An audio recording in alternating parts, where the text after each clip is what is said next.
ఆడొకటి ఈడొకటి తలమాసినోడు కాంగ్రెస్ ఏం చేసింది అని అంటాడు. కాంగ్రెస్ ఏం చేసింది? ఈ దేశానికి స్వతంత్రం తెచ్చింది. కాంగ్రెస్ ఏం చేసింది? మహాత్మా గాంధీ గారు ఈ దేశం కోసం నేల కొరిగిండు.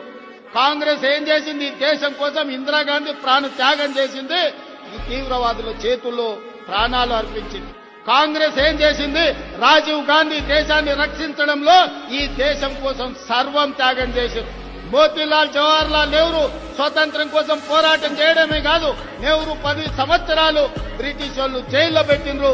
వేల కోట్ల రూపాయల ఆస్తులు ఆనాడు దేశం కోసం సర్వం అంకితం చేసింది.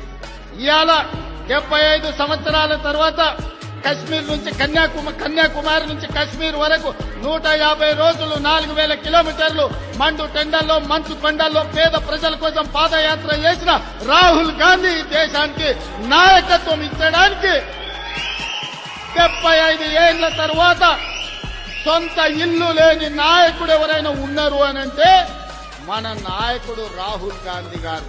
ఇది కాంగ్రెస్ ఈ దేశం కోసం చేసిన త్యాగం అని చెప్పి నేను ఈరోజు చెప్పదలుచుకుంటున్నాను.